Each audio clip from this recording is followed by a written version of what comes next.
Hey everybody, we're here in section 8.2, creating table structures. Now we're going to look at lots of ways of doing this by hand, and then we're going to look at the easy way first.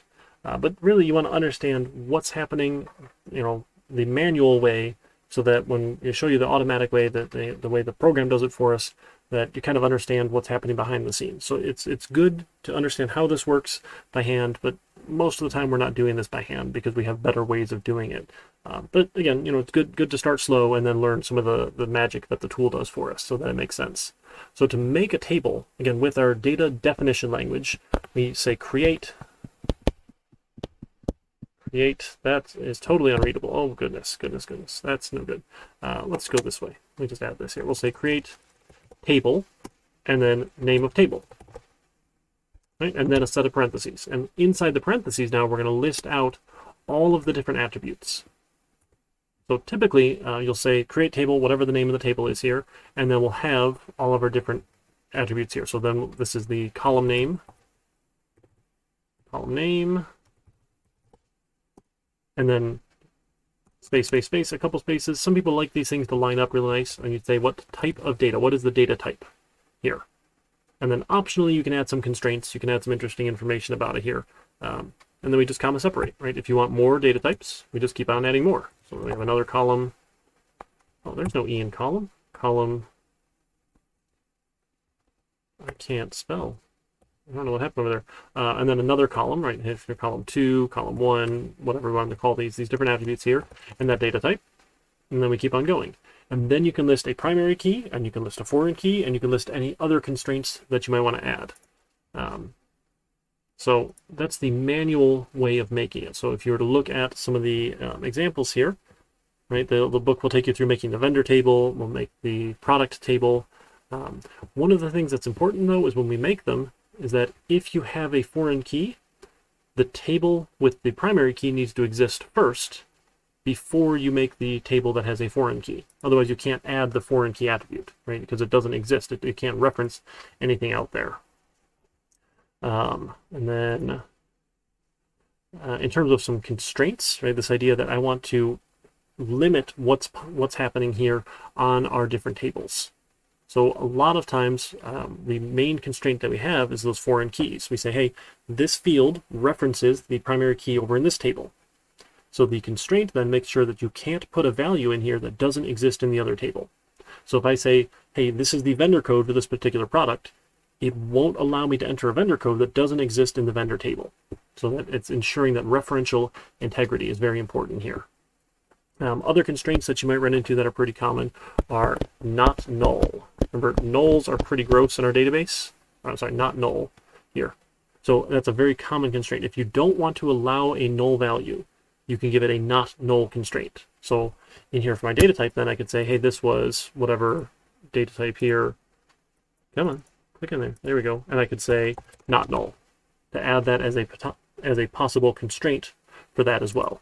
Other things you can do, you can add defaults, which are really cool. You can add some checks to make sure that particular values are there. There's a little bit more advanced things that you can do. You can also add unique constraints. This idea that, okay, this particular field needs to be unique, not just necessarily the primary key, but if we have another field or another combination of fields that need to be unique, we can add unique constraints. So we got a lot of options when we're making our tables here. Default values are really cool too. Especially if you're dealing like with transactions. A default value of the current date and time makes it really easy to add data to the table because you don't have to tell it, hey, this is the date and time this transaction went through. It's just when you insert that row, it's going to take the current date and time and add it in for you. So defaults are pretty handy as well. So we could have a default value specified there. Another way of making tables, it's not quite as common, but it's, depending on what you're doing. So this is more for like ad hoc or on the fly sort of manipulation in the database, is you can make a table with a select query. So you can say create table, and again, still the name of table, and you say as is the keyword here, and then you select whatever you want, right, from whatever you want, where, whatever you want. So you can take part of a table to make another table, or you can have this entire select query with joins, have multiple pieces of information here to make new tables in your database. Again, not quite as common, but it is an option and something that you can do with your tables that you might see. Right? Another cool thing we can do when we are creating these table structures is we can add this thing called an index. Now, an index is what's used behind the scenes in a relational database management system to look things up quickly. Right? This idea, think way back to when you would look things up in a library. You probably never did that. Okay, I'm a little old. You'd have to go and look in the card catalog to find, here's the index of all these things. You could see where the book was. Here's the list of them by name, and I could go find, oh, here's in the C's, and then it would tell me where it is on the shelf. All right, that's a bad example. I'm sorry. You probably don't ever remember having to do anything like that with the card catalog. But an index is a quick lookup. Right? So if you make an index on a particular field, the database is going to store a tracking piece here to say, okay, I can go find these things really quickly because I have an index on them. So they're used for quick lookup. So we will always have an index on the primary key.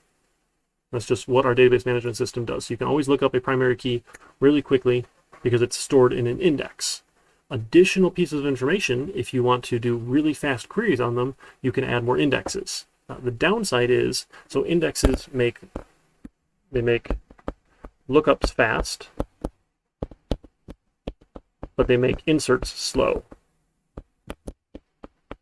Inserts slow and slower, right? Because the idea is that every time you add more data, it has to update every index on that table.